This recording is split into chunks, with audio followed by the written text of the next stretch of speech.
Okay. Okay, so this is Chat 2 with Sandy Glaze. This is Brenda Thine, and we're going to be talking a little bit today about enlightenment, our road to it. And as we do our journeys along that road to enlightenment, what we're doing is eliminating the darkness. So welcome, Sandy. Hi, Brenda. Nice to see you again. You too. We're going to do quite a few of these chats, I do believe. Yes, over the I think next. so. So we were just kind of chatting and sort of segueing into this broadcast or this recording, and we were talking about enlightenment and what's happening with the solstice. So this is a critical time for everyone, and I'm just going to do the lead up here, and then we'll chat back and forth like we would do. But the solstice is coming, and Sunday, today's the 10th, and Sunday is the 12th. And that gives us a 12-12 portal that opens up and brings us an enormous amount of energy coming, flushing kind of to the planet. And it can be very disorienting for some people because it's very powerful, but it's all about opportunity. It's really a push to help us kind of get it together and work with some substance, right? There's some substance to that energy. So that's all about opportunity because it's a 3. And in my books, that's what the opportunities, the number of opportunities represents. And of course, so December is also that 3 month. And there's a 1 and a 2, of course, which is the 3, which also offers opportunity. So that's one component that we're keeping an eye on in the next little while. But very shortly after that is the solstice. And the solstice, of course, happens twice a year with the longest day and the longest night, and the longest night and the longest day. And this one coming, of course, on this side of the world is the longest night with the shortest day. So we have this huge amount of darkness, right? This really, really long darkness. And the next thing is the beginning of an illumination of light, right? There's this more light. The days start to get longer. And even though it feels like, because we've started winter, that it is, very deep and dark time, it's not. Actually, when we recognize that the last 2 months or 3 months since the equinox in September has been the darkening of times. So it's always darkest before the dawn, right? That's what they say. It's always the darkest hour. That's where we are. And that's a beautiful time because at this point in humanity's experience, this solstice, giving birth to a new light, is probably one of the most, if not the most important solstices we've ever had. I know everybody goes off about Christmas and the birth of baby Jesus and all that stuff. It didn't happen now. They just used it because it works, right? It's a story. To charge the energy, yes. The birth of a new light for the world. That's the story of Jesus, right? This beautiful child savior was born, and he's here to illuminate the world and give us all kind of light and consciousness and all of that stuff. And the forces of darkness decided to take him out, and that's what happened. But that's the concept of it all. It's the story actually is a pretty good one when you think about what they're trying to convey, what they're trying to illustrate for us. But ultimately, of course, timing is everything. Jesus wasn't even born in December. You know what I mean? So there's a lot of things about that, which, as a side note, it always gets me, these accounts, these stories from history, because we have all this other, actual factual stuff, and there's not a lot about Jesus, and yet his birth occurred during a census. Like, it just always gets me. How come they don't know anything about this kid if he's born? Because they had to hide him. I get that, but it's the point, right? Like, there should be some kind of lineage or something more substantial to his story. But that's because it's just a story. I'm not saying there wasn't a Yeshua or a Jesus or, any of those beings, because there were, and there were actually 3 of them. But it's like a fishing story, right? It's like the fishing story. I went out and caught a fish and it was this big, right? So they embellish the story. It's like the fisherman who says, yeah, well, I went out and caught a lantern, and can you believe it? It was still lit. Like, so Jesus was 33. And when you're talking 12, 21, each of those numbers adds to 33. And even when you go 12, 21, the 21st of December, 21, those numbers add to 33. So they've hijacked those numbers, which are good numbers, but they've hijacked them to bring in the darkness, right? Absolutely. And to me, in my experience, and now I don't do formal numerology. I have over the years discovered or defined the vibrational resonance to these numbers of, and I can actually read somebody based on how old they are, just the age they're holding right now. I can give them a pretty good synopsis of their experience in their life based on where they are. But 33 is an important number because, as you know, that is a number that holds incredible power. The double 3 is double opportunity. It's a master number. You never break those numbers down, 11, 22, 33. They don't get broken down. So that 33 has a double component of opportunity, which meant that it was a double whammy for us to actually do some really powerful work. And that's why they took him out at 33. Yes. That's why a lot of things happen at 33. 33 holds a significant amount of illumination to it as well. And the Masons, right? The Freemasons use that in their degrees. 33, though, is not the only degree. It's not the last degree. Oh, it's the no, one not at all. Rest then opens up, right? Everything else. But most people hit that 33 and they stay there and they think that that's the top or the ceiling. It's not. It's the opening, the opportunity to get you somewhere else, to take you somewhere further. Yeah. Yes, So I think I've heard there's 93 or 96 levels of the Mason. So I don't know what they are, and it doesn't matter. But yes, of course, they lie about everything. Well, and that's it, right? Like, nothing's new. One of my guides is in my head all the time. And one of the things he's constantly saying is everything old is new again. Everything old is new again. And I always said to him, like, what the hell does that mean? Like, what are you talking about? He says, you just look around, you'll see. Everything's just been revamped, revised, updated, upgraded, yes, leveled up. But it's all expanded versions of the original, right? Yes, and that's what we're going to go back to, knowing the originals. We're just going to know, I think. I think that's what's happening. And so that's cool, because what I believe and what I've come to understand for myself, or understand for myself, is that 10 strands of DNA that we originally came here, equipped with as a full 12-strand DNA sequence, was clipped down to 2. But in that 10 strands that are apparently what they call junk DNA is all of that information. Right? Yes, the consciousness. They snipped our ability to recall and to recollect that information for us, right? The divine knowledge we came here with. So they clipped our wings so we couldn't fly, and therefore, right? They got us where they want us, trapped on the ground, chained to the ground, literally, and that's the point. So, excuse me. I think that's really something that a lot of people are finding. The consciousness becomes more illuminated with truth, right? So this is where we're going. More and more people start to reactivate. They might not reconnect all those, but that's reactivate. That's an original template that we came here with. It's like a default we can go back to when we get rid of the crap that's preventing it. So Greg Braden does a presentation on that where he shows the DNA, and I don't know if it's the mitochondria he's showing, and he shows where it was snipped. So he's got it down that they know what part of I can't remember if it was the DNA, mitochondria, telomere, what it was, but he said, this is the point where they snipped it on us, and this is what we have to reconnect. So people are coming at it in different ways. And yes, he considers himself a scientist, but he's not what you would call a mainstream university scientist. He has his own train of thought, his own school, his own associates that they are working from a different perspective. So there are people starting to put this together that can explain it in the physical as well, why we need that to bridge the whole consciousness. Actually, yes, I like Greg Braden's work, and he's very connected to Bruce Lipton, another one who speaks spiritual scientists, these guys, and they connect it all, the DNA, they connect the telomeres, the telomenes. Bruce Lipton speaks of how science, or at least studies have shown that gratitude, what effect gratitude has on your DNA and its replicating ability. From a place of forgiveness, love, and compassion, then your body is going to replicate and actually heal itself. If you can't, you're going to replicate unforgiveness, bitterness, resentment, disease, dis-ease, and that will be the DNA sequence and that's how people develop diseases that become terminal. Right? You know, it's interesting. We know that it's interesting. I do believe disease comes from unprocessed emotions.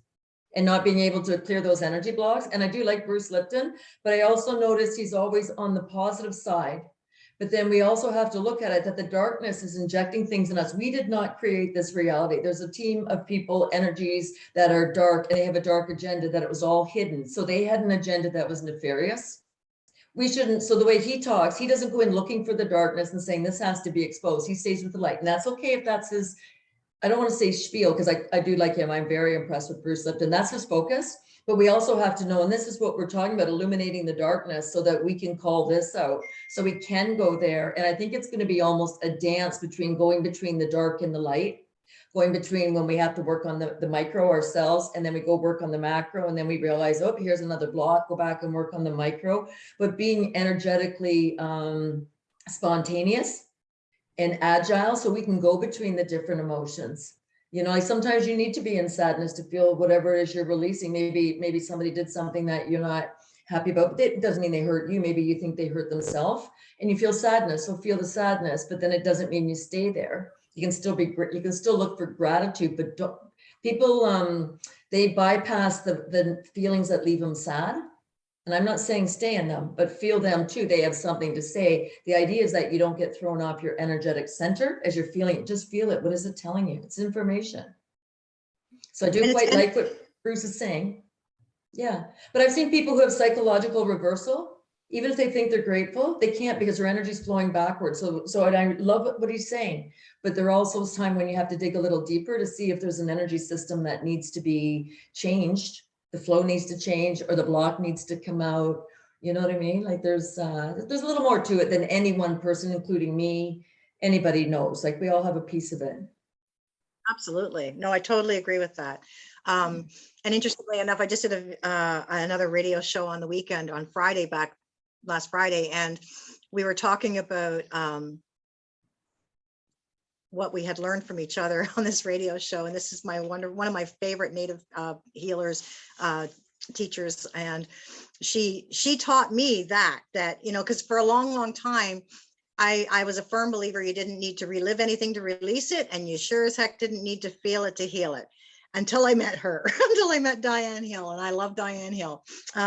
She taught me that there's a lot of stuff that gets suppressed and repressed into our nervous system, that if you don't feel it, you're not feeling that energy to get it up and out. It stays buried and it stays dormant, and it can lead to all kinds. And I, you know, until I was a witness to it, I did not see how invaluable that actual feeling part was, because that's the point we're here for. We're here to be those humans who are feeling and who are sentient beings, right? And so that whole, you know, releasing from the nervous system, you've got to, if you don't give a good, you know, ugly cry or sob and snot flying everywhere, then you really haven't touched where you need to get to. It's, you know, it's one of those unlocking the combinations to unlock the crap, the emotion, it's got to come out. It's got to come out, because if it sits in there, it's just going to fester. And sometimes people do it differently. Sometimes it's exactly what you've just described. It's an all-out cry fest. Sometimes it happens gradually, that maybe there's a few times where you cry. Maybe you cry for different reasons. I remember one time Greg Braden was in a monastery, and I don't know where he was in Tibet, and they had shown in this monastery, it was roped off with those red velvet ropes. It was a corner, it was all the scrolls. And I'm just sitting here crying, sobbing, going, I wrote some of those. And then you realize you're having a past life experience or recollection. So who knows why you're going to cry, but remembering who you are can be a reason to cry and have exactly one of those experiences that helps release the trauma of what you've suppressed that you're not even aware has even happened. Absolutely, truthfully. And the other part too, that good cry. I mean, there's a reason our tears are saline, right? There's a reason there's a salt purification process going on. And that's important to know. Purification process. That's why we cry. For people that don't cry, you know, I mean, whether they do it intentionally or not, I mean, it's really, it's sort of, it's kind of sad when you think about it, because they don't have a really, really good way to release a lot of that stuff. Yes. And we're not encouraged to. It's always keep a stiff upper lip, or big boys don't cry, or, you know, get over it, or whatever those programs that, we've been given.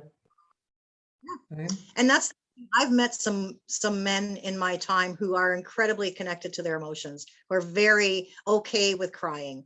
And then I've met many, more than not, who are, no, don't do that. I don't cry. I don't, I'll get mad. I'll get mad and I'll yell and scream and kick and, and pound my fists, but I'm not going to cry. I'm not going to cry. And I think that's okay. That's okay if that's how they get it out, providing they're not taking it out on anyone. There's people who advocate for hitting a pillow.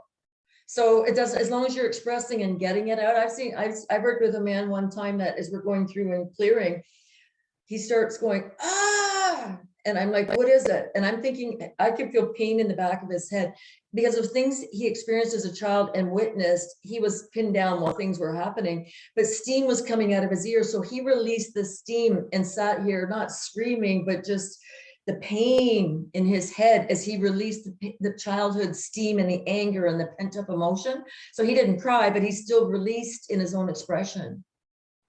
Like a kettle, right? Blowing off steam. Steam, there you go, right?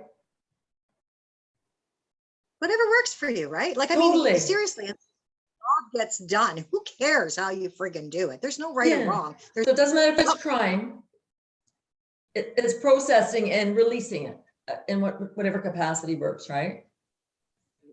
And that's the so bent on it's got to be done that way in order for it to be effective. Bullshit. Everybody does things their own way. That's why we are all unique. That's why you don't have the same fingerprints as I do, because you do things your way, I do things my way, and our stamp is our individuality. And I think that's extremely important. We can't discount what other people do.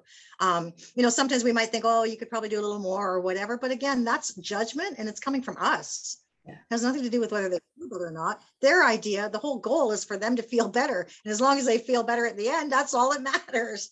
And this is great for what we're talking about the enlightenment. This is part of the enlightenment process. When you feel you releasing something in your body, what does it feel like in your body?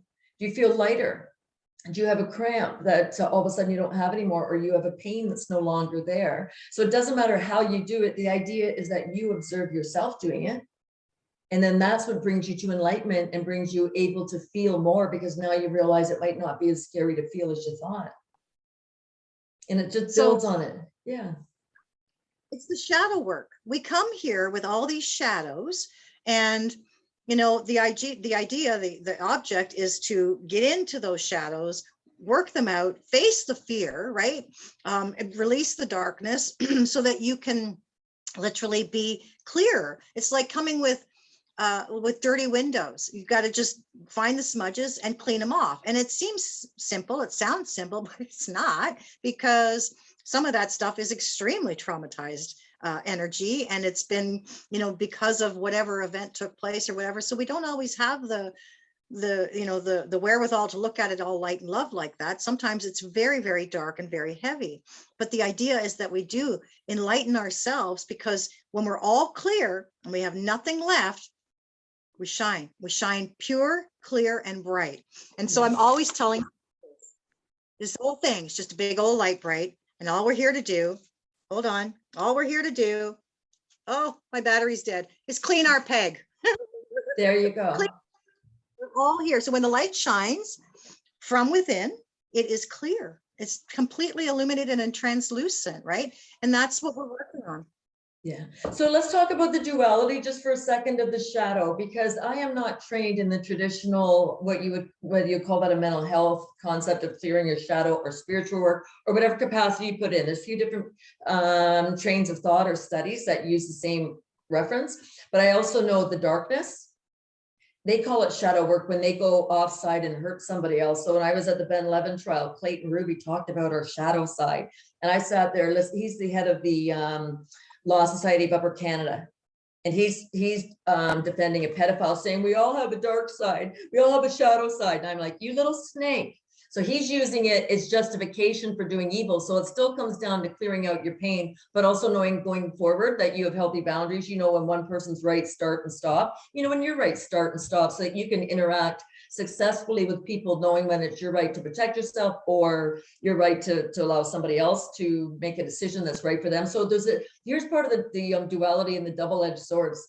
Two meanings to shadow. One is you've been hurt, and one means I screw you, I fuck you over. So it's kind of no. So we clean out And boundaries So are going to be needed for the other.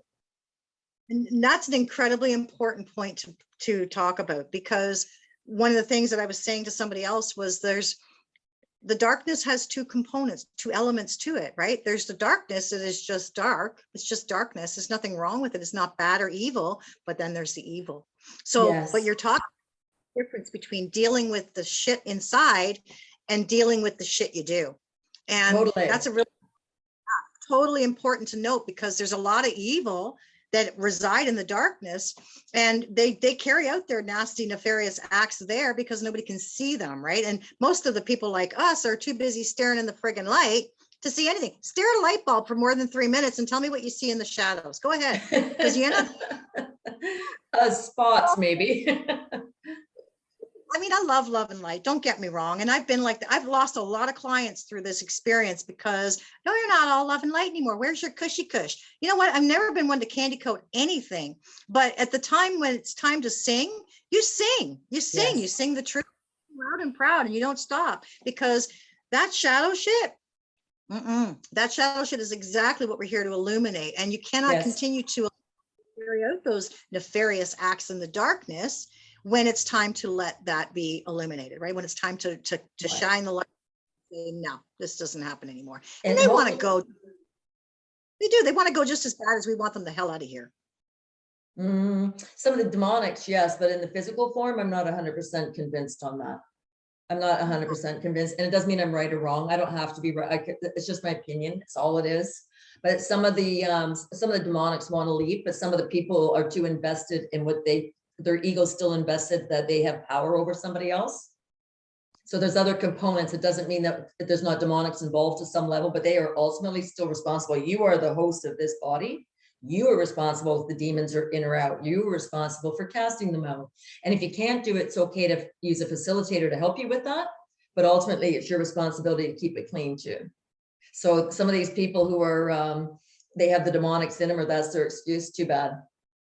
You know, if you invoke them in so that you've got power, you still own that. It's still your choice in this physical reality, in this physical body, whatever level of consciousness you related to them to bring them in, whether it was a ritual, magic, whatever it was, right? Whatever you did, portals, whatever you did, you're still responsible for what you brought in my opinion. Absolutely. Oh, absolutely. And here's the deal.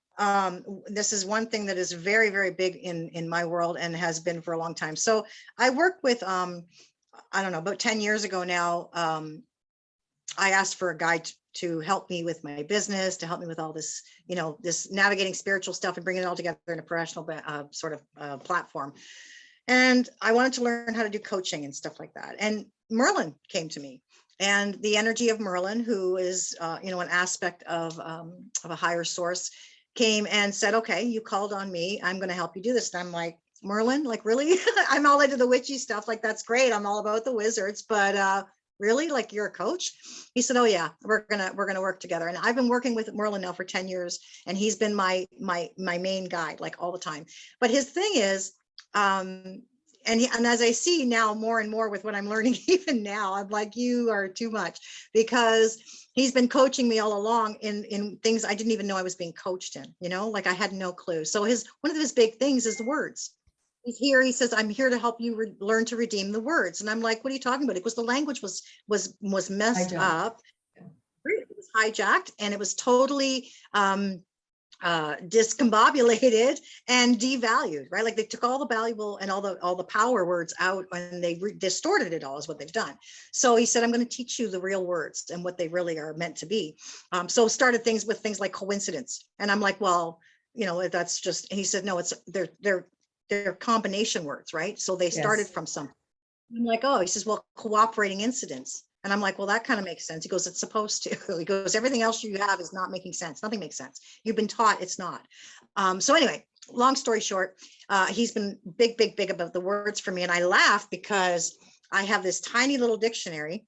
See it? And I always say the same thing. Like, if he had his way, I'd have a friggin' holster on my hip with this little book in it. No matter where we go, he's like, look that word up, look that word up, look that. So thank God I have a phone. I'm like constantly doing this when I'm not at home with this stupid book.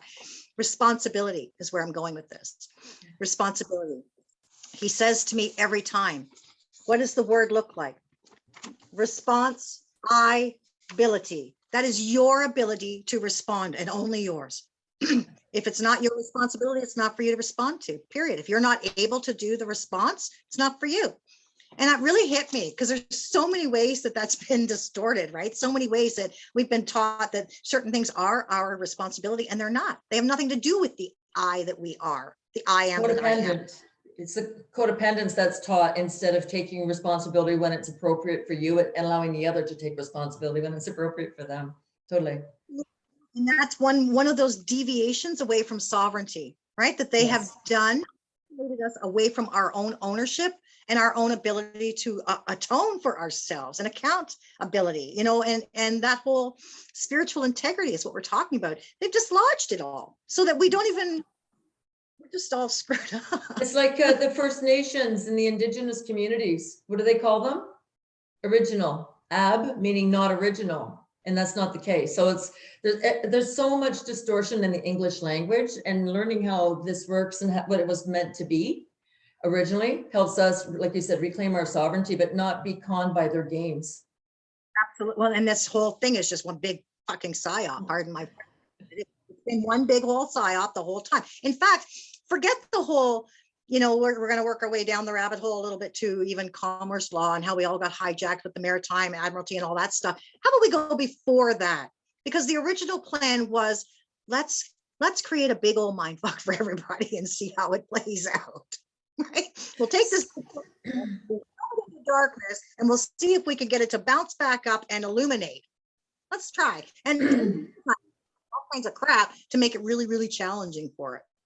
So it's interesting. I look at the micro as us as the micro, which is not true. Each of our more organs are even more micro than us. And I look at the macro. And I was listening to something last night as I was falling asleep. And it was a man talking about what's going on and what they're doing with the frequencies. So I know they don't want us to recognize that we're saline and we're salt water, and cerebral spinal fluid is one molecule away from salt water. But it was interesting because the salt water, my understanding, is what helps get our shocks inside our brain working, which is our neurology. So I was listening to somebody talk last night, and they're saying they're going to shut everything down on the grid. Like they're going to put a pause in the grid. And I'm like, that's when they're going to try to attack our psychic, our consciousness. I'm going to listen to this video again. Sometimes I have to listen to things a few times to understand the significance of it, but I know I'm onto something. But this is what they're going to do. They're going to try to stop our synapses from firing, because they're trying to shut us down. They're putting the graphene in there. They're trying to take us away from salt water. So, supposedly there's freshwater organisms in a certain fluid in a vial out there. And it's like, why would you put a freshwater organism in us who are saltwater? So we're starting to see how they're going to use the macro to affect our consciousness. Can we project our consciousness at that time away? Can we shut it down just before they do that and then turn it back on? So this is all part of enlightenment that I would never have guessed 5 years ago, that I would even be able to say that sequence of words and kind of get what it means. So we're starting to wake up to realize this, but as we realize and we're growing and we're waking up, we watch what steps they try to take to go one above us to maintain the control. But what's happening is we're starting to collapse the timeline because we're waking up faster than they're rolling this out. Some of us, in whatever capacity, it's no contest, right? So everybody's got something they're really good at. But it was just interesting. I remember falling asleep, my eyes open, and I'm like, okay, I got to save this one. I got to go back and listen to this. I didn't want to stay awake. I wanted to go to sleep. But it was just an interesting concept when all of a sudden somebody like me without official training at a university or any of these so-called sciences can put together the consciousness of the human body and our minds and understand how they are messing with the electrical charges in us personally and how they're going to try to take it over in the macro. So it's just, I just found it interesting, right? I don't have to know it all right now, but I know I'm going back. Yeah. Fascinating. And that's exactly what we're talking about too, right? Because it's part of the manipulation. You know, they switched everybody from a general frequency for music and as a biorhythm from 432 to 440, just enough to just still similar, but not enough to, you know, alert you, but certainly enough to distort you off the original blueprint. And Yes. again, back to teachings, right? The original plan, the original divine plan. And so that's exactly where we are. And they have. And It's funny that you said that, because a lot of people keep talking about the 10 days of darkness that are apparently coming, that there's going to be this complete breakdown of communication. The internet's going to go down. We're going to have anything, if we're going to have anything at all, it'll be an emergency broadcast that'll give us, well, some people believe it'll give us some information that'll be very valuable for all of us to know. And it's just nothing. You're breaking up a Right? little It's bit. just nothing. But that's the point too, because if they disconnect us, they can disconnect us. Those of us who are tapped into the matrix that way have that interruption.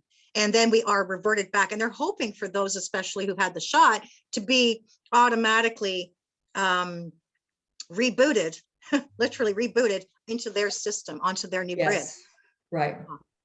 So maybe that's what that 10 days is going to do if it does happen. So I think one of three things have to happen. The financial markets have to come down, because everybody's attached. Money's the number one whore out there, the false gods, power, sex, and money. Financial markets have to come down. The electricity has to be shut off to stop all the programming and in the interactions with our human brain system, or floods have to come and just clean it off, right? And I'm not saying which one I want, but those are the only three I see at this time. Doesn't mean I see it all.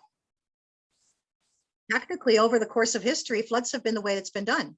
In the last 300 or 3 resets of the global magnitude, we'll say, that included financial and government and things like that. All of that stuff has already played out at least once or twice that I can tell, or from my research anyway. And this one is especially the most, like, the third time's a charm kind of idea, you know, because There's that three again. again, and there's power in that. That's a trinity that they are constantly working with, right? That Father, Son, Holy Spirit, whatever you want to call it, right? Mother, Father, Holy Spirit, it's all the same stuff. And the idea is that trinity is the power that we hold, right? We are not mind, body, spirit. That's what this whole thing is about. You and I spoke about that. This is a World War III of mind, body, and spirit proportion. It's interesting because I follow a black magician, not because I'm interested. I want to know how they do this, right? So I want to see the information, good and bad. I'll decide, interpret its significance, but they have what they call a triangle of art. And when they're doing black magic spells, they use that as well. And I also, some of the courses that I've taken, they talk about the trinities: love, hope, peace. Like, you know, you can go through and create your own trinity of whatever aspect you want it to be. Do you want it to relate to yourself, your finances, your relationship with source? You can break it down into whatever category and put your 3 words into that trinity that help you align with that triangle, with the number 3, the trinity of life, love, anything you want. I think they're foundationals. I've come to find that they are foundational truths that we can then layer ourselves up with. See, that 3 comes back to the 3rd density, the 3rd dimension that we're living in here, and the fact that everything has to have 3 components in order for us to see it as a manifested, materialized experience. And so we always seem to connect the dots to get that 3 part. And that's why they're using that tool, right? But the point is that if we can actually move into a more 5-dimensional experience, well, that means that we have gone and expanded beyond that 3 to incorporate not only the 4, but the 5 points, right? The 5 points of everything. So the pentagram takes a bit of a kick here because they use the pentagram all the time, but they turn it upside down. So the original teachings are that the spirit is at the top and we have the directions, right? That's what the pentagram is actually a representation of, as a sacred symbol in their light world, right? But of course, everything's polarity. This 3rd dimensional experience is all about light and dark, good and evil, you know, fear and love, all of that. It's all polarity. So there's always going to be a flip side of exact proportion to that. So we have that pentagram experience going on where they have turned it upside down, you know, as a blasphemy to us. And they have the points on top that represent the horn god. That's fine. I mean, I've been a practicing pagan and witch and whatever else since I was a teenager. So, I mean, I'm very well versed in all that stuff too. And I'm going to tell you honestly, I know a lot about the dark side. I know a lot about the dark practices. I even have books on black magic and the black dark arts, because just for that reason, I need to know what I'm up against. And you need to know what not to do. That's it. And it's fine lines. Like, let's face it, they have manipulated but with a very fine line. So it is. very charismatic Christians just say, stay away from all of it. Because unless you can discern where that line is, you could get pulled into their trap very, very easily. I'm not going to go into that, because you can have very conscientious people in any religious sect, but if they don't get it, then they become enablers sometimes and say, oh God, I'll take it. So it's, I don't go into any of those. So can we go back? You said the pentagram, pentagon, spiritual attachments, descendants, ancestors, collective influences, and personalities. So exactly what you just said, or timelines, past, present, and future can be the trinities. Just to give examples of it, when you're looking to drain or remove any kind of an energy, you've got lymphatic, you've got exit portals and black holes. For tranquility, you've got relaxation, tension, and effort. For insight, you have intuition, perception, and truth. So exactly what you're saying, but you can create the trinities for yourself that are positive, but why can't we go and do the pentagon, as you just said, the 5-star, and create our own and start establishing some of those that we can use for our own use down the road on an individual level, even if you're doing it for the right reason and you understand what the words mean that you're using, why not, right? Well, that brings us to the whole, the driving force of this whole experience, and that is intention and belief. What you believe becomes, right? You believe, you live, you will live, right? Because what you believe becomes your life. And that's the thing that we're talking about here. So we were always going to use things in the right way for us, right? Whatever way it works for us, especially, but that the intention is everything. So we can take the pentagram and intend for it to mean this, this, and this, and that's the power it holds. Right. And if we do that, that's all you have to have. So I don't believe specifically that we can take a big bowl of arsenic and believe it to be okay, right? I mean, it's poison. The intention it was created with was to be a poison. Like other things we're talking about now, you can detox and you can diffuse all you want, neutralize. Once you recognize the intention, you have to reverse.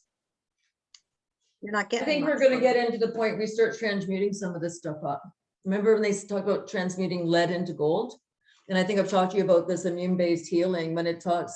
I don't know if you can see the yellows, but these are the ingredients that are in that vial, the first 2 rounds of vial going on. And I'll give an example. So they've got iron in there, but it can be transmuted into gold. So because we've got all these monoatomic elements, Mike Adams, I think, was talking about monoatomic elements. This is our natural multidimensional self. These are the monoatomic elements we need. I think we talked about that, but we are going to start transmuting things so we can look at like turning water into wine. This is what they don't want us waking up to, but doesn't that sound awfully high and mighty? And it's not, it's just we've been dumbed down so long. But this is what we're going to wake up to. Then we aren't going to need a lot of the current structures and existing systems that we have. But it's our job to be able to remember that we have these. So we talk about our intentions 100%, right? But our beliefs, now with the mental health communities coming out, if that one chart I showed last week is anything, if you have a belief that goes against the system, now you've got mental illness. And the higher you know about what is wrong, like deep state, Pizzagate, things like that, you're a danger to yourself and others. And now they're going to try to get other people who don't understand what their beliefs that they're qualifying as taboo, which is the truth, obviously it's all inverted, that they can lock you up. So we still have to watch, even with our beliefs, we can have them, but it's not enough just to know ours. We always have to, it's almost like pacing the darkness. As we're climbing, we got to watch what, and that's like getting through a video game. I think you talked about assimilation last time, right? There's booby traps and there's prizes, and we've got to navigate and see where the booby traps are and where the prizes are. And because no matter what, there's always something. It's not enough to ascend. And this is what people don't realize. It's not enough to ascend. There's other people who don't want you to ascend. They have their own agenda at whatever level. It's not just the top echelons of society. It's all the way through who might not want you to change. So they'll sabotage you. Skill level is everything. And we are all facing what is directly proportionate to our skill level. So I've said to people for a long, long time, you know, they'll say, well, my life is really hard, or, you know, I didn't sign up for that. And I'm like, you know what, you can say that all you want, but we attract what we are capable of dealing with. And so even if it seems like, oh my God, this is crazy, you're capable. That's why they say God never gives you any more than you can handle. That's exactly what it is, because it's always proportionate to your vibration. right? Always. I agree One to a of the certain extent, but let's look at these children who are being hurt. They didn't ask for this. And they can't handle it. So there's truth in what you're saying, but it doesn't apply to every aspect of everybody's lives. I agree with what you're saying as an adult, but for these children who are being hurt the way they're being hurt, they didn't ask for this. They can't recover from this, and some of them never recover. And this is the problem, that we aren't seeing that the role of the macro in that example that you're giving, that somebody else's ill intention can decimate somebody who can't handle it because they don't have the emotional, mental, spiritual, and in some cases sexual maturity to even understand what's going on. So we still have the micro inner selves as you're describing. And I agree, for a lot of people, it's exactly what you said. But then when you go to the fringes, there's somebody who will do something absolutely awful to somebody else, and you create their reality because they're not old enough and mature enough yet to hold their own. So I get what you're saying for the middle of the road. We're in there, you're in there, I'm in there, right? But there's other people who they can't recover from some of this stuff. And we have to see that in the macro. I think that's where free will comes in too, right? Because at this point now, because as what I was saying about that was that technically you're like, those children will say, we'll use that example, those children who are exposed to extreme amounts of darkness, they're there, and I feel that they're there not only as perhaps a learning capacity, but also as more as a teacher, right? To be that example or the illustration that we need in order for the rest of us to take action and to do stuff about it, right? Like to get notified or to get act. I don't think anybody volunteered for that amount of pain and suffering, because I think as humans, as beautiful souls, we're not meant to experience that. It's okay, we aren't on the same page in this either. Everybody, this is good that we're showing different perspectives that other people can decide. Some people say similar things like that, and I say, they say, well, it's good for them, right? Because they probably were doing this once in their lifetime. And I say, well, if that's the case, then why don't we do that to every child going forward?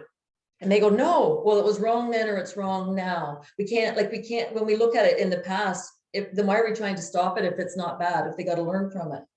And I'm not saying that's your position. I'm not saying that's your position, but there's a lot of ways to look at this, that we have an opportunity to even look at what we've been taught to this point and say, does this work today? Does this work going forward? So either it was wrong then and it's wrong now, or it's wrong, it's right in the future. Which one is it? And everybody says, no, we got to stop it. Then it's wrong now. These children did not ask for it. Everybody deserves to grow up to be the best they can be without interference from another. And this is the problem, whether it's dysfunctional parenting, whether it's dysfunctional education, coaches, people in your life, religion, whatever all those interferences are, it's our job to navigate it. But some of us didn't get knocked down as far as others. And this is where it has to stop, because it'll be us in the middle ground that calls out the deep, dark, nefarious ones and say, get off the planet, come back a decent person. Yeah, that's where I'm at. And that, like, again, we're agreeing that we're bringing different perspectives to things, and that's great, because it's important. We have that open table conversation, right? Where you don't necessarily see it my way, and I don't see it your way either. I mean, I do see it your way. I do see it your way, but it doesn't apply to everybody, is what I'm saying. So I can see that you're working within a range in here, but I'm talking the extremes, because the extremes is where the abuse happens. I do get what you're saying in the average person. But what I'm saying is there's also some people who cause another so much grief that they don't recover, and they didn't ask for it. I know that. Listen, like I said, I've worked with and some other really traumatized people and stuff, and their stories, like they're just the pain. You can smell the pain, for God's sakes. They're so hurt and wounded from these, and then that takes a long time. I was speaking more, I guess, on from the macro middle ground. But again, one of the things I've often said to people is that, it's kind of like martial arts. The orange belts don't spar against the black belts. First of all, there's 8 degrees to the black belts, and most people don't even know that, right? Great analogy. Right. So yeah, you're never going to find yourself sparring off against anything that is not within your skill level. So even when you feel like you're being overwhelmed or, whatever, and I'm not talking about the little kids, like honestly, I'm not, because again, this comes with wisdom and age and experience and all of those things. And, wisdom really only comes through experience and information and those kinds of things. So, That's This really is a great important. example. This is a great example. The children who are being hurt, they are on the lower echelons of that scale of 8 belts, but the experts that are hurting them are the black belts. These little ones don't stand a chance. And this is where the imbalance in power has to be called out for what it is, because the ones in the lower belt levels, they can't compete. And this is what's wrong with an abusive society. So that's a perfect analogy. And that's exactly the purpose behind it, though. Like to me, that's what, and I know it's kind of twisted, but you got to be a little twisted to get what's going on here and actually understand, well, understand it from a place that isn't judgmental. Like I have to be in that place. So to me, what better way to get the illumination happening on this planet than to go after those things in the darkest way possible that we know need our help. They need our help. They can't defend themselves against these people. They're being taken and hurt and trauma. I mean, the things I know go on with some of these children, I could not even speak to people, let alone, oh my God, no, I know. And that's the point. So you're absolutely right. And I totally agree with you there. What I would say to that is that there's this beautiful opportunity for the rest of us then to come to the aid of that being who is definitely needing a little extra help. But, part of the reason that the darkness sees that child and goes after is because they see the light in it, right? They see the light there and they know that's something they want to conquer or take for themselves. They want to exchange the energy, take the light from the child and give them the dark. You don't have the souls. They just don't, and they're jealous and they want it. And that's why they're trying so hard to take what they can get, but they're not. So they can hurt us, then they can get something from it, right? Something's better than nothing. Something's better than nothing. So they do these dastardly things, these diabolical acts against these children. And I mean, even worse things like I cannot speak of. But that's the whole thing, is because that's the activator, right? It's always been about the kids, the innocence, going after the purity and the innocence. And right. So what I'm saying is when we started talking about we attract things to us, these little ones didn't attract to that. They didn't have the protection, maybe, or they didn't have a society that builds structure around it that would have kept them safe. So there's so much that's going to unpack in this, but I do get what you're saying in the middle ground. We do attract our reality if we're in the right frame of mind and we've cleaned out any trapped emotions or whatever we have. But what I'm saying is the fringes, the extremes is what keeps us in play and keeps the middle ground in play, instead of standing up and saying, you're what? This is done. Because the darkness is going to still keep climbing and trying to conquer the less fortunate. Well, the middle ground works on their own stuff. We work on our own stuff, but we also look in the macro. We're a citizen, or what do you call it, a person of this soil. We play a role by standing up and saying, no, as a society, the village to raise a child concept, this is not going to fly anymore. We're done. If you can't figure this out, we're going to figure it out for you. So more of a responsibility as we grow ourselves, right? So you look at the doctor in Germany, I think his name was Hoke. He talked about a certain hydroxide in a certain context. He did a presentation. He did an interview. 4 hours later, he was hit with direct energy weapons. He did not bring that on for doing the right. That's not okay that happened to him. So we're talking even in different abuse of power in a context that you don't like what somebody says, so you kill them. He's got a beautiful wife who's pregnant. This is what I'm talking about. So I'm not just talking about the children. I'm talking about the people who do the right thing. He didn't go and ask for this to happen to him. So this is where it can be almost condescending in the spiritual realms of saying, oh, you deserved it because you must have asked for that. And it's not what we mean. We know it's not what we mean, but it's just one of those traps that we're caught in.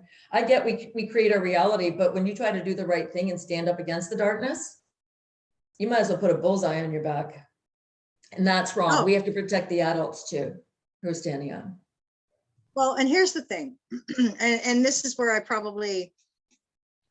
have trouble, because there is a fine line. And personally, okay, in my work and in my experience, what I found is that we're all here, in my experience, in my opinion, everybody I've come across that I've read or whatever and done work with, no, we don't always like our circumstances that we have to go through and grow through, right? Because that's the point. We're here to grow and go through life. But I personally have found that, again, in my opinion, is just mine, but there are no accidents. There's no mistakes. And even though people might say, well, I didn't ask for cancer, I sure as hell didn't want to be raped. I didn't want this. I didn't want that. Everything is about self-empowerment and coming back to the I am. The I am claims accountability. Spiritual integrity says that this is me, and this is everything I'm experiencing right now is because I'm here experiencing this, and I've created this to experience. So, and while I get that, because you sure as hell don't want to send somebody or talk to somebody who's in 4th stage cancer and say, well, you created this for yourself to learn from, because And that is fucking some people do say things. Some people do say things like that. Never in my life have I ever felt myself wanting to even be, I mean, or when somebody loses a child to any kind of horrible death or whatever, like, oh, well, they chose that. You just don't do that. There's something called spiritual integrity you're talking about here. But the idea is that I don't believe any soul ever goes before their time. And I don't believe, I've never found anyway, anybody who may not consciously recall what they've planned or charted for their lives, but did not go along with what they've charted for their lives, because there's always a lesson and a lesson in everything. And even in those worst moments, in those extreme cases, those children, nobody plans, nobody wants to, oh, I'll go in and be the child that gets raped from the time they're 6. Whatever. Nobody does that. Nobody does that. Because consciously in the human construct, we wouldn't do that. No. But we're not planning our lives. We're souls. We're souls, and we don't feel that feeling. We don't have that. Not only do we not have the fear, but we don't have the recollection or the impact of the trauma to work from. Otherwise, we would never come back to this place again, ever. After the first time, death itself can be traumatizing. So anybody who dies in any way through any life could look at that from the human perspective and go, I'm not fucking going back there. That place sucks. You never get out alive. It's crap. It's a shit show. So what's your view on the souls being reincarnated down here and the memories being wiped? So they didn't volunteer to come back either, if you ask me. Some of them didn't, but they don't know how to get out. That's the key, though. This is what gets me, because I question my guides about this, because that is a system. That is a real system. We have been wiped clean. We got caught in this hamster wheel. And they only wipe out certain memories, right? The ones that again are held in the 10 strands that remind you that you don't have to be here. Don't go to the light when you die, go the other way. Right? They don't want that, because this keeps their play going. Right. This keeps their game, and they keep feeding off of our energy. So the more they can recycle and the more they can recharge our batteries, the more they're getting from it, because they got nothing of their own. So that is real.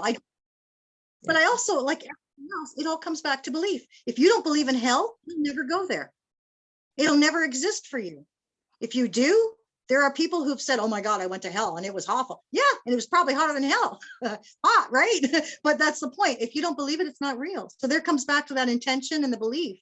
And so I do think that and this is a great conversation I'm having, I think. Anyway, at least I am. I'm having a good time with it. This is good. It goes into imagination. It goes into so many things, as we're talking about the enlightenment, and we're just touching on the dark to realize this has to come out. We have to see it for what it is. At the end of the day, it doesn't matter if we think we created it, somebody else created it. It's ours to change. It's ours to fix as we grow into our enlightenment, right? So it's okay that we have different views and different things. It doesn't matter. We're all going in the same direction. That's the transmutation we're talking of, right? Yes. Transmute it to the light, right? And that's what we're here for. Merlin's always about the words, right? So one of the things he talks about is the power of the word imagination, and how when we're children, we're taught ours are wild, they're overactive, you need to calm it down, only use it to write this story or this essay. And he says, if you break that word down, what do you get? So I did, and he goes, write it out, and I did. I am the magi of my nation. And he says, I like that. Okay, cool. I go, you're so awesome. He gets me all the time with this stuff. Wait till I tell you about Mother Mary's story about righteous selfishness. That didn't fly very well. But anyway, we've been working on that for a long time. Again, it's about redemption. Redemption. We all are here to be redeemed. Back to innocence, back to purity, and back to light. Right? Because we got really dark on this planet. They stuck us in a big old pile of tar, and now they brought us all up, and we're just very slowly cleaning off the tar so that we can not only float again, right, but we can actually lighten up. Yes. And we are doing it. It's funny when you're talking, the sun's starting to shine in here. I notice whenever we're over the truth, if it's an overcast day, which it is, the sun starts shining and beaming in the windows. It's always nice. It's just my tell when I know we're over the target. Validation. Right? Yep, there you go. There's some truth and some light, which brings me to the I am. I want to talk about that for a moment, because that's my bag, right? The biggest part of my work is coaching people to come back to their original power, and I had a really hard time for a long time. I had struggled with two things. The statement and the phrase that people seem to use constantly, and that is taking back their power. And the other part, which is, of course, and I just lost it now, taking back their power. Oh, and that we're not safe. We're not safe down here. Because I never wanted anybody. What was the last one? We're not safe? We're not safe, right? That we're in danger here, in jeopardy, and that we can be hurt, which, okay, granted, in a third dimensional human experience is very real, but we are eternal beings. We can't be killed. We can't be killed here, destroyed or obliterated. So, regardless, it's just a matter of recognizing that. Now, listen, it's taken me my whole life to come to the spiritual perspective. There's a lot of people who aren't even close to, and I'm not giving myself a pat in the back in terms of better than anybody, but I tell you, I went through a lot of shit to get to this concept, to get to reality, and to understand for myself where my power lies. So the I am that I am is the power we hold. And everything has been taught or we've all been taught to look outside of ourselves, right? To go outside of ourselves, to find help or this, or to do that or whatnot. And everything we hold is here. So when you spoke earlier about how, if we could just think it and it happened, that would be great. But that's actually our power. That is our potential. It is. Yes. And we're getting back to that, right? That intention is everything, because that's what brings molecular structure together. That's what it does. And one of the things I've taught people is that, we are so convoluted and so disassociated from our power because we were taught to be, that we were separate, that God was something over here, and that we're measly little peasants down here, and we need somebody intermediate, an intermediary in between us, because we're not directly to the guy, right? Like, so all of that stuff. Now, the idea though is that, we are safe here because we are eternal beings, but ultimately, taking back our power, I kind of revisited that idea, because right now is a perfect example of people feeling powerless and wanting to take it back. The thing is, though, we've never lost it. We've only ever dialed it down. I've never found anybody who's actually given their power away, or they couldn't speak to me. You know what I mean? They have nothing they have no life force to work with. If you had no power at all, we do. We've often been taught that we've given away most of it, and so therefore we're, at the mercy of the other, which I do truly believe. So it's a dialing process. Dial your power back up. You've only ever dialed it down so someone else could overpower yours. You had a radio song playing, they had a radio song playing, they wanted their song louder than yours, so you succumbed, you surrendered, and you dialed it down. So when we look at that, how do you break it down into different contexts? And I'll give an example. So some people think they have a physical power, or say over you, what food you eat, what your shelter is like, what the building standards are. Some people think they have an emotional power over you, or a spiritual power, that I'm the middleman, you want God, you come through me, your creator, or whatever that energy is, right? But when you talk about things happening in the physical reality, there's also different types of pain. And when you look at the astral travel people, when they're starting to work their way up to the fourth dimension, when they get into the fourth dimension, it is hell, because your psyche is being traumatized, even though it doesn't end up as a physical reality. It may in terms of tiredness or disease later, but it still shows up as a psychological trauma, emotional trauma, spiritual trauma. When people, I know we talked about these, what they call the mental illnesses. This one's schizophrenia, right? This is just from Ontario Shore, so I'm using their own materials. But it talks about hearing voices that other people don't hear, or seeing things other people don't see. But some of those dimensions are in this reality. But now you got somebody else dictating your reality, because you can't articulate what you're seeing, and there's not enough people who see it. So I don't see it just that it shows up in the physical reality. Yes, our souls are infinite, but we're getting attacked on multi-dimensions, which is good that we're talking about this, because it's all about enlightenment. And no, because you think you're in 5D doesn't mean they're not going to follow you perhaps in 5D, but you have to know what it feels like when there's an energy or a force trying to interfere with you and cast it out. Do you follow Gina Maria Colvin Hill? You know who she is on YouTube? I've seen a few of her videos. So two quick points. So Canada, we've talked about this. I think we're viewed central of the world, like we're the most screwed up abused, abusive country, or one of the biggest ones. So she showed a portal, and when you capture things in the camera that you can't capture with your naked eye, there was a portal over Nanaimo. I don't know if it was 40, 50 feet high, and you could see the dark energies trying to come out of this portal, and she was watching it for maybe 15 minutes.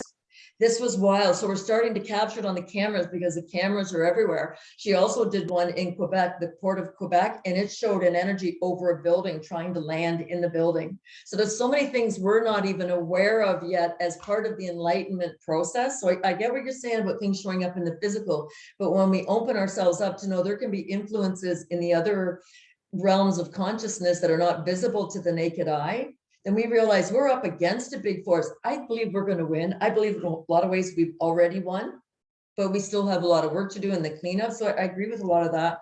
But when we start to see what's happening in the other realms of consciousness, that's what we also have to break through as we keep climbing. Are we going to go from 3D to 5D? I'm not of that opinion. Am I right? I don't know. I think we're going to start bringing all of it on, all the junk DNA at different times, at different levels.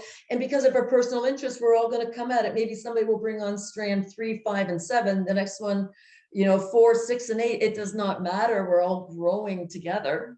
So I just see a lot of more possible explanations than what we're seeing in the physical reality. Because right now, if you go and give your power away, as you just said, that person's going to say, you've got this or this or this, or you have this problem or this issue. Now their reality is stronger than yours, but it doesn't mean their boundaries are intact, or they know what the fuck they're doing. But they just might have a stronger intention, but it doesn't mean they're coming from integrity, or they know what they're doing. Like they might have one skill set that they're applying all of their opinion on their interpretation of what you are. But if you're hurt, you have to trust yourself. If you go see somebody that you're in charge, you're going to ask this person's opinion, but you are in charge. And I can tell with you, when you're working with people, you don't overpower them. I know you don't. That's not your way. You're facilitating with them. I'm the same way. I'm not more in charge with them. They're here to get certain information from me. That's it. They're more powerful than me in the context of physicalness. I'm more powerful for me, but we're here just exchanging information. So I think part of the enlightenment is going to be seeing that there's other realms of consciousness.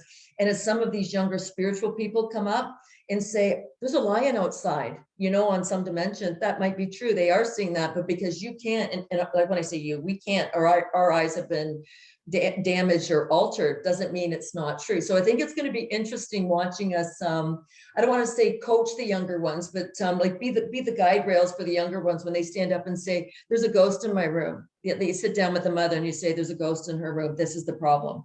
And we ride shotgun for the younger ones who even have a higher consciousness, but we have to be aware of what the possibilities are for that to happen, because some of us are going to be the grown-ups, whether we like it or not.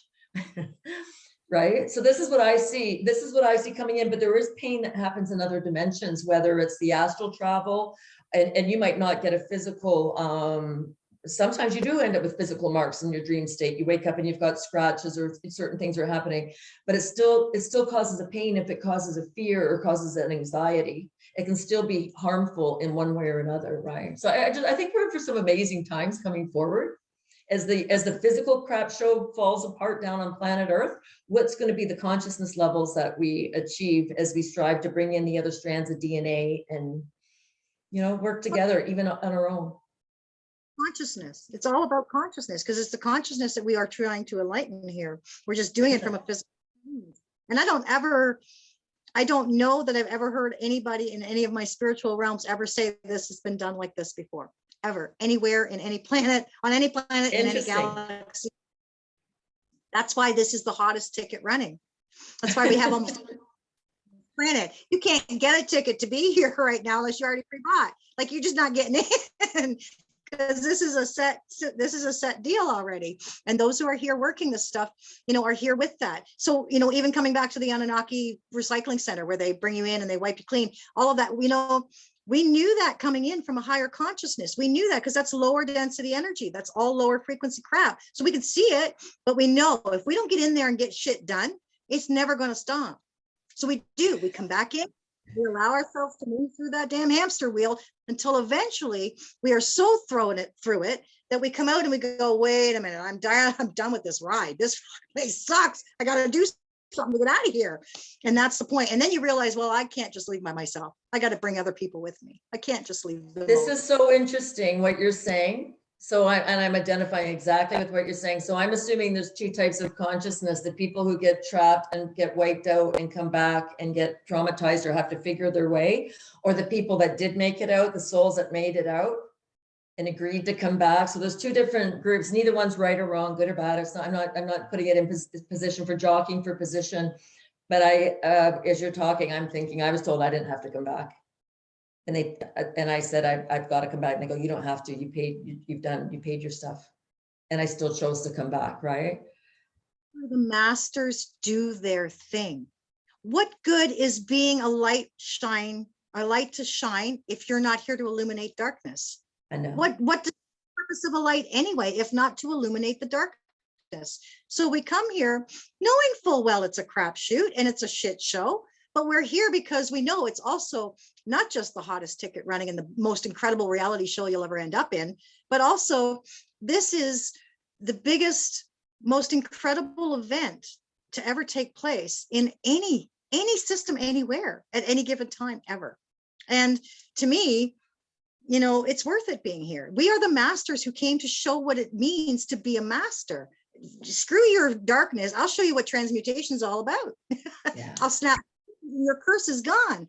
I'll snap my finger and that person will wake up and they'll be like, hey, I'm not buying this shit no more. So, you know, that's the whole point to this. And everybody does it their own way. Yeah. But that's the beauty of it all. That's the beauty of it all. And eventually we will converge into one universe, because there is only one objective truth. We all have our own individual truths, and they will lead to the original truth. And we come back to the original. Which is what, the universal laws, maybe? I don't, you know what I mean, along that line? I'm not aligned to them totally. Well, and there's, you see, that's the thing too, where, you know, again, people get involved and humans get involved, and then it becomes a bigger thing than it actually is supposed to be. Originally, there are from what I understand, there are laws, original context of laws, right? So there's 7 hermetic laws. They talk about the 7 principles of cosmic laws, but then it moves to 12. I did a program on the 12 cosmic laws because there's sub laws, right?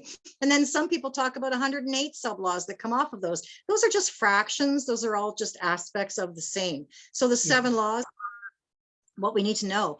But even they have been taught in a way that is rather disempowering. They're not offered fullest, right, capacity. Just like the Bible was meant to offer truth, but in a disempowering way. Like it was meant to mess you up. It's totally dysfunctional. Invert the energy this way instead of our Merkabahs, okay? And when people talk about the flower of life, even the yin yang, if you notice, it's all an enclosed system. And if it's not enclosed, it directly goes down into this planet. That's not what ascension and enlightenment is all about. It's about up and out, right? So anything we've been taught has been the distortion. We don't even know it. Most of the sacred teachings that most of us have been taught, like again, the flower of life, the Merkabah, the Kabbalah. The Kabbalah is where the Cabal comes from. Yeah, it's all inverted. The rabbis and the black magicians inverted it.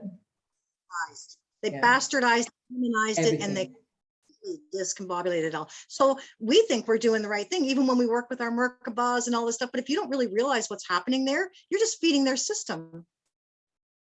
You're feeding their system of energy. And going to church every Sunday, feeding their system of energy. They made man-made, religions are all man-made. They set up these temples and these cathedrals in places, made spires so that they're constantly generating energy. Big old vortexes, and every time they get people to go there, they create this beautiful abundance of energy and they feed off it. Look at Mecca. I mean, my God, if there's ever a vortex, a spinning vortex of energy, it's those thousands of people walking around that block. Good God, who are you feeding?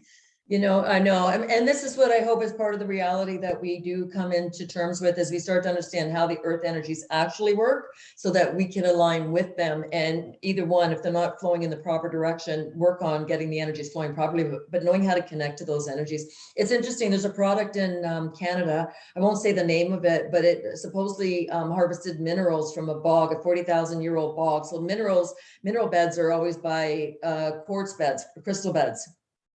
So this product was being used very well for detox. It was being used well for decalcifying the pineal gland, getting rid of acne, any kind of skin problems. So guess what Health Canada has done? Turned around and said, we've assessed your product and you have a higher than regular amount of toxicity in this product that you're beside a garbage dump kind of thing. So they had to shut it down. So the darkness has so many levers within all the different regulatory bodies within the system. This is why the system has to go. The system is the cancer. It is the matrix. It is the film that stays on everybody. So it's not just to frontline workers, but it's all the regulatory bodies who can say, yes, you get to work. No, you don't. This line of work is acceptable. This is not. This is how you build construction. So I was talking to somebody recently, this is a little off topic, but I'm giving you the example of the regulatories, and they're building like 4-story condominiums in behind this guy's house. He was speaking to the project manager. So Canada, Ontario, snow, lots of rain for a number of seasons in the year. They're building a lip on the balconies with the drain in it, knowing that when there's a lot of rain or snow, that's going to back up into the building. So the project manager knows this fellow knows this, but the young people coming through the universities are taught this is how you build this. So they know that they're going to, in what, a year, 2, 5 years time, you're going to have water damage within the structure of that building, which is what, mold.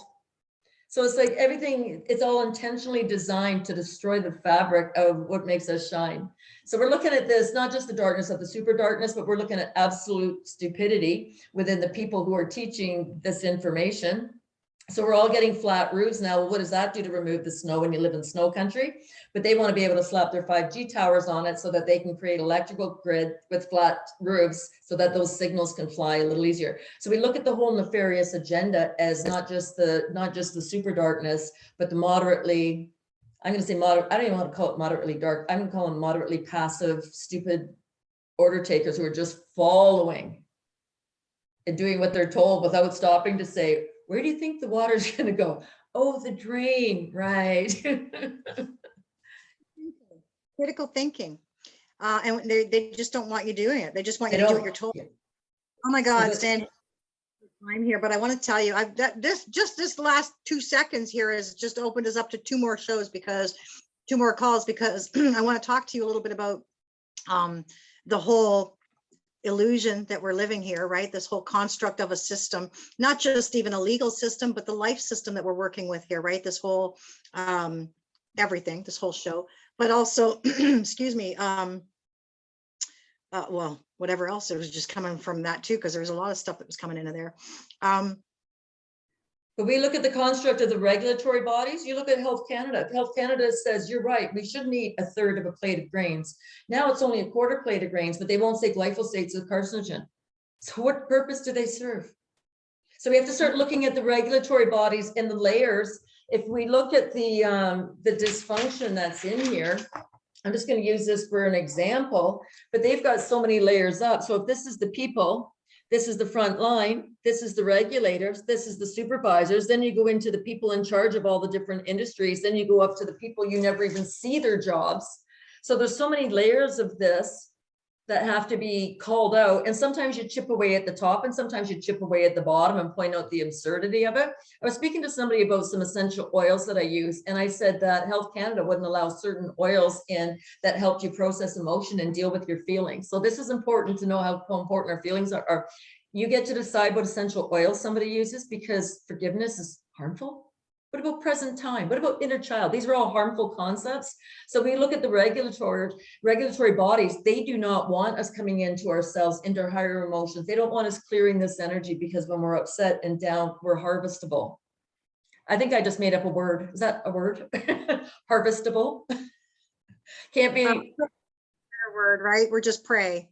Yes, it can't be worse than the other words that are out there. But so it's just an interesting concept when you start to see how the layers keep us imprisoned. And this is what's coming off. And this is part of the awakening and part of the enlightenment to see the physical reality. So the non-physical reality lands in the physical, but the physical structures and confinement affects the non-visible energy. So it's all, we can look at it in the duality back and forth. We can talk about that another time.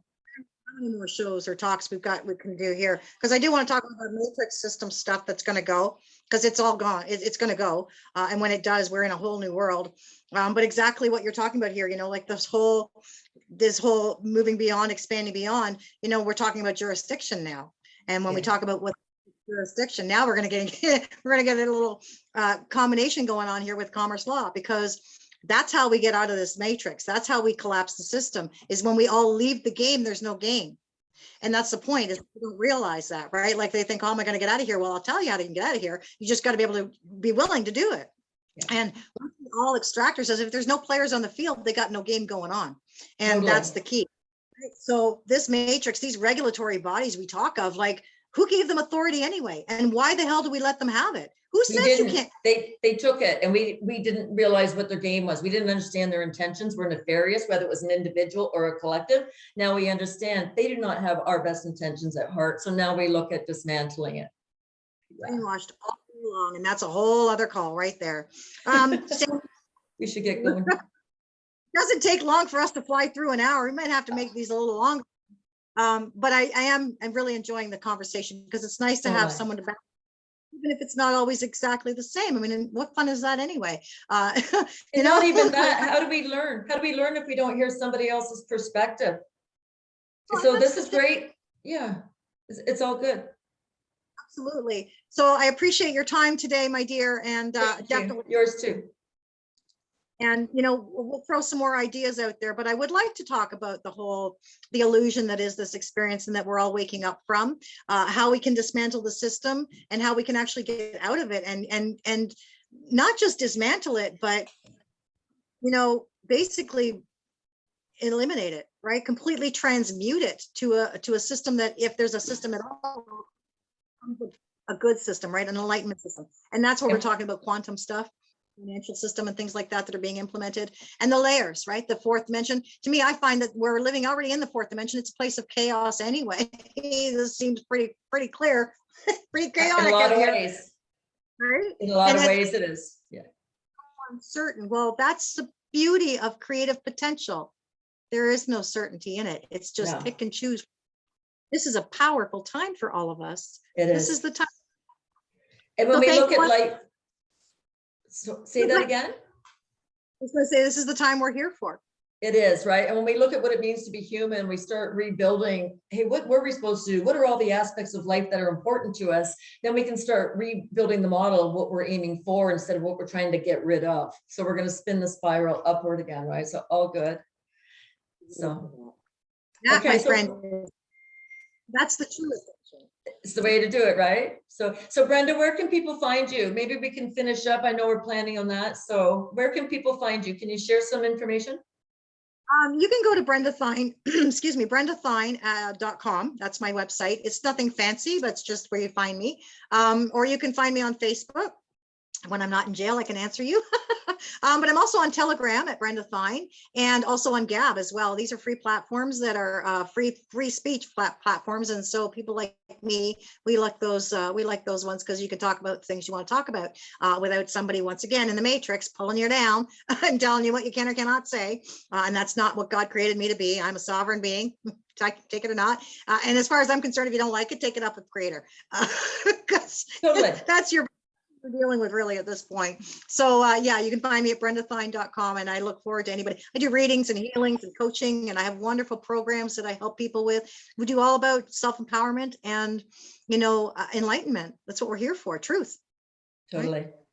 Totally. How about you? So you can find me at Sandy at endinggloballoneliness.com is my email, or my website, endinggloballoneliness.com. I'm on a few platforms, Facebook mostly, and Twitter for my normie stuff. I have one on BitChute, Free Your Heart, where I'm putting some of my more controversial material. I got to watch because of all the censorship.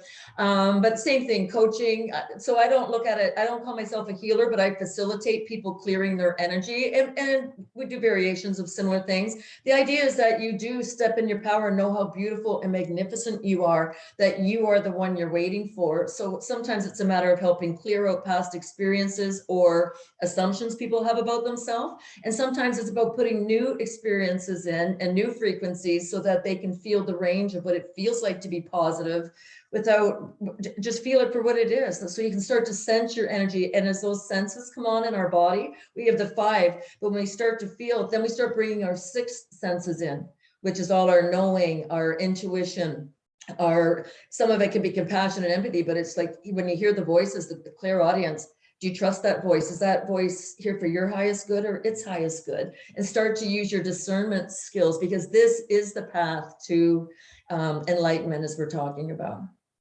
So all good stuff. It is all good stuff. And that being said, I look forward to the chat. I'm sure it'll be just as wonderful.